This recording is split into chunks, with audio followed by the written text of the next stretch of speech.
पर, निशब्द रहूं उस मिट्टी पर, तो कोई अचरज की बात नहीं। और इस धरती पर लिख दूं कविता, यह मेरी औकात नहीं। इस मिट्टी पर लिख दूं कविता, यह मेरी औकात नहीं। एक विषय जो आपने अपने पाठ्यक्रमों में पढ़ा होगा, चित्तौड़गढ़ का किला, दिवाली का दिन था और बनवीर जब ये ठान लेता है कि मैं उदय सिंह की हत्या करके इस मेवाड़ वंश को मिटा दूंगा और अपने स्वामी का आधिपत्य वहां स्थापित करूंगा, इस बात की, इस योजना की जानकारी जब मां पन्ना को लगी तो मां पन्ना ने उदय सिंह के स्थान पर अपने पुत्र चंदन को वहां सुला दिया। उदय सिंह आता है, मां पन्ना के सामने उसके पुत्र चंदन की वो हत्या कर देता है।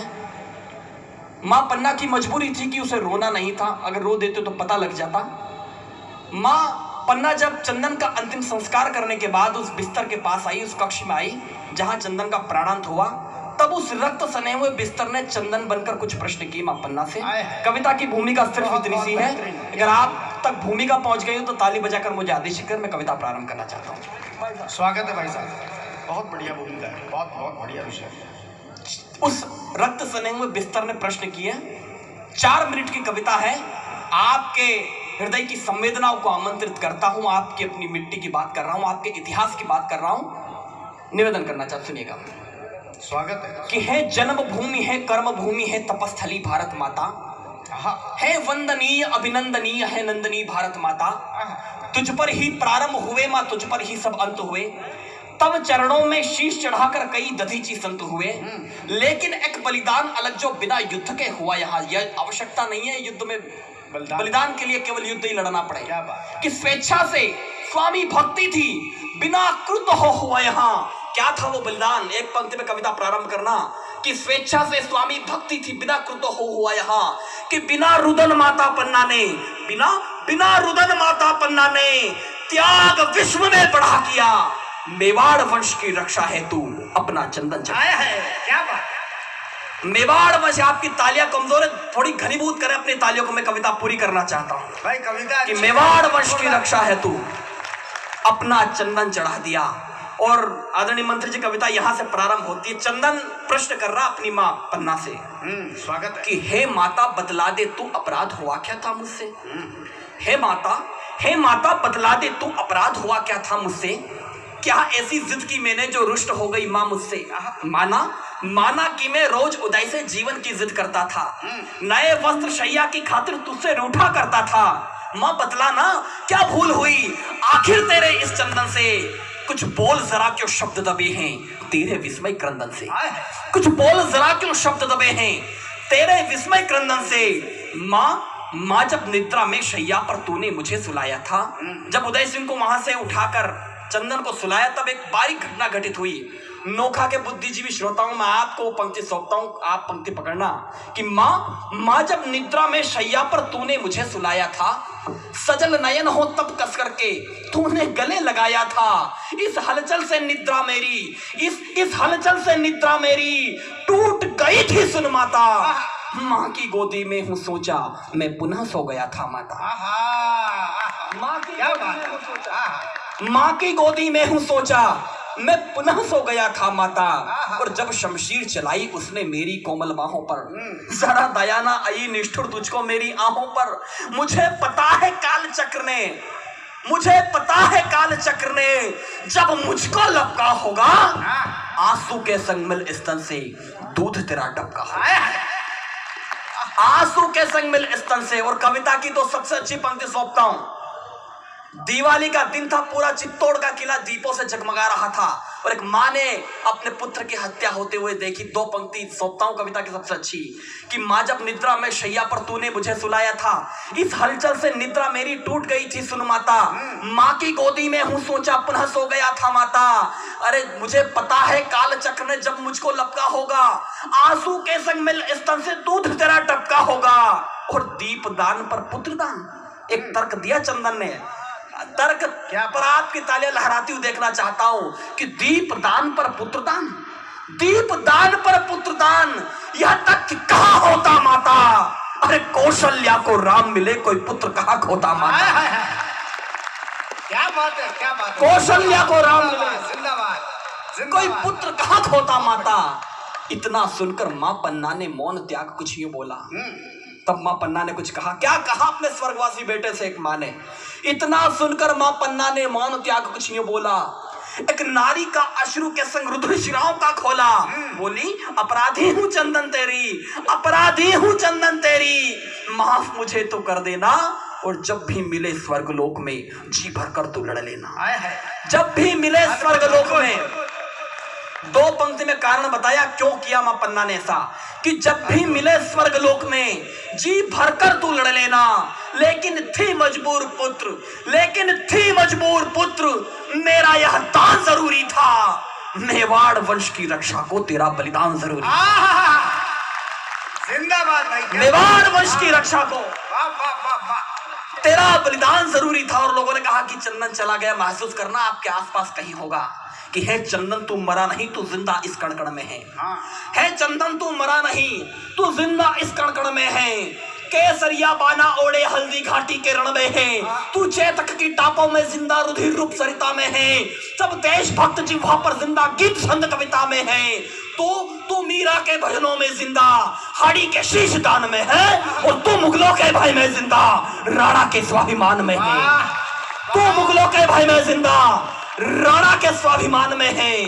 तू हर भगवा वस्तु में जिंदा महता पन्ना में जिंदा है, और मेवाड़ वंश के कोटि सूर्य झाला मन्ना में जिंदा है।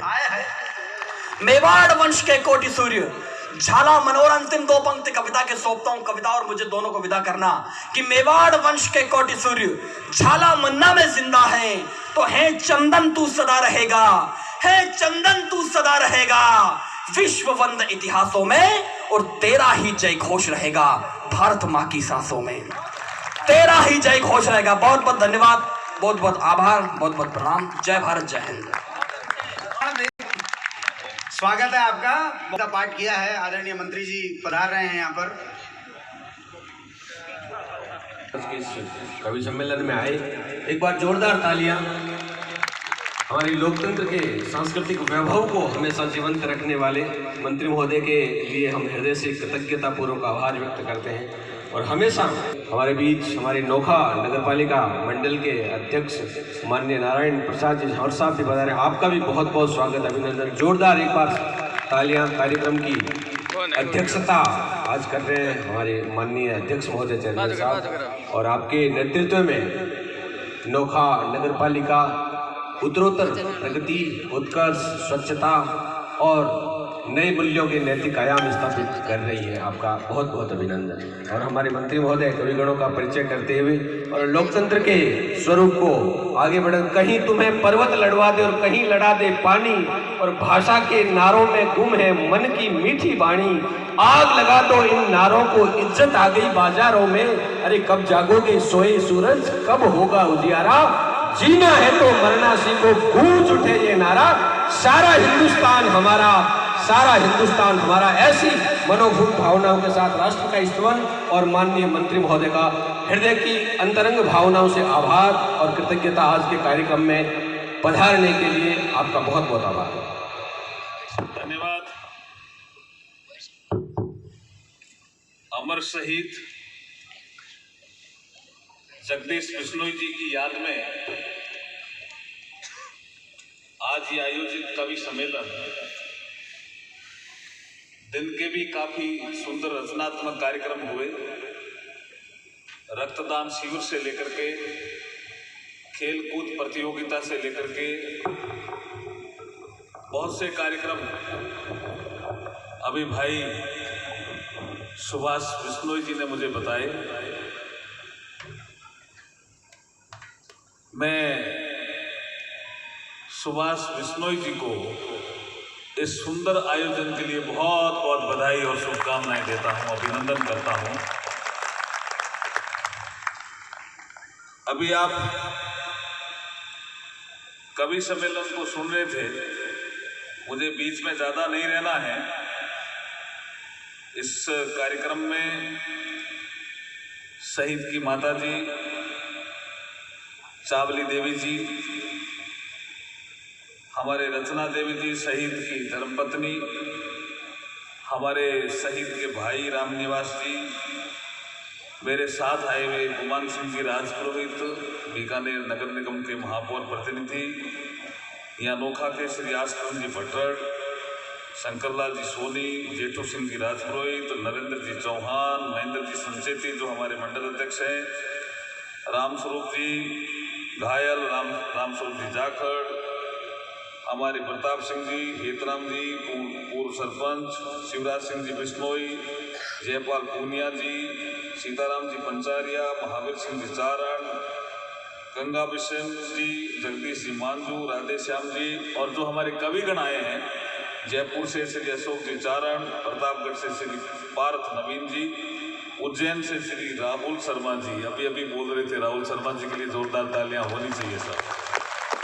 आकाश नौरंगी जी हमारे बुलंदशहर से, मैं उत्तर प्रदेश से आ रहा हूँ, आज ही आया हूँ। आनंद रत्नू जी देशमुख से, और बहुत ही अच्छा मन संचालन कर रहे हैं श्री जयकरण जी चारण नोखा से। बहुत ही सुंदर कार्यक्रम है, ज़्यादा मुझे समय नहीं लगाना है आपके कवियों और आपके बीच में, लेकिन एक विषय आया इसलिए मुझे बात कहनी है। आजकल प्रधानमंत्री मोदी जी ने मुझे संसदीय कार्य के साथ साथ संस्कृति मंत्रालय का भी काम दिया है। अभी अभी एक विषय आया 3-4 महीने पहले, जब मैं मंत्रालय में गया ही था, महाराणा प्रताप पीछे हटे ऐसा एक शिलालेख लिख दिया।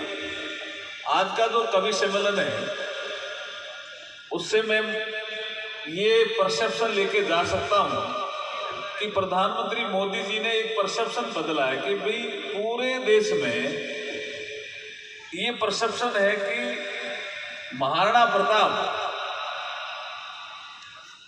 कभी पीछे नहीं हटे और अकबर की अधीनता स्वीकार नहीं की। लेकिन फिर भी कुछ इतिहासकार ऐसे हैं जिन्होंने एक शिलालेख तैयार किया और लगवा दिया। जब हमारे ध्यान में आया तो हमारे महकमे में ASI archaeological survey of India, उसमें भी इतिहासकार रहते हैं।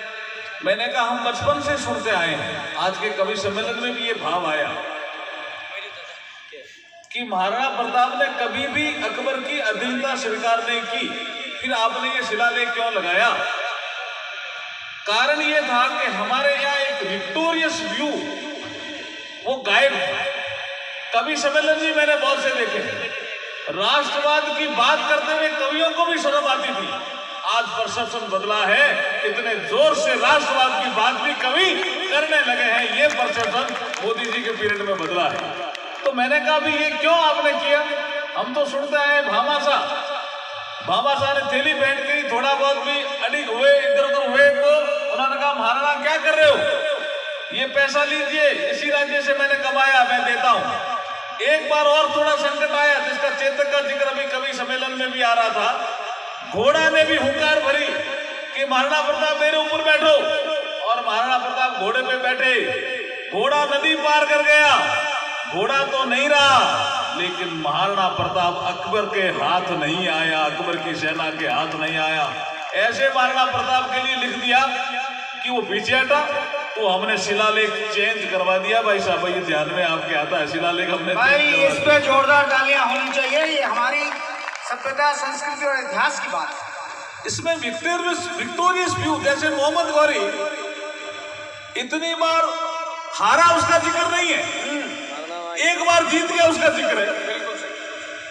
ये चीजें बदली है राहुल जी, जो आप अभी कविता कह रहे थे, अब हमने इन चीजों को बदला है।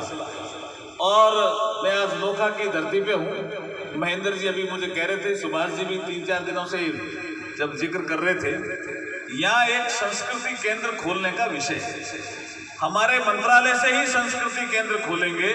आप प्रपोजल तो लाइए, कोई एनजीओ तैयार होना चाहिए, हम निश्चित रूप से भाई एक बार जोरदार तालियां हो जाए मंत्री जी के लिए। और आज के इस कवि सम्मेलन में मैं इसकी घोषणा करता हूँ। शहीद हमारे जगदीश बिश्नोई जी, मैं उस 5 साल पहले भी उस जो आपने कहा था कि क्या हर आदमी की इच्छा होती है तिरंगे में लिपट के जाऊं, हर आदमी की, और सैनिक की सबसे बड़ी इच्छा होती है, सैनिक की सबसे बड़ी इच्छा होती है जो आया उसको तो जाना ही है। तो एक कवि ने ठीक कहा है, समझ लो कि मृत्यु हो ना मृत्यु से डरो कभी। मैं वैसे कवि मैं वैसे कवि नहीं हूं, लेकिन कभी कभी कवि भाव आ जाते हैं मेरे में। आएंगे साहब। समझ लो कि मृत्यु होना, मृत्यु से डरो कभी, मरो परंतु यो मरो की याद तो करे सभी। जिंदाबाद। यही अवसर है। अब सब याद कर रहे हैं अपन जगदीश बिश्नोई जी को। मैं इस अवसर पर मेरी वाणी को विराम देता हूं। भाई सुभाष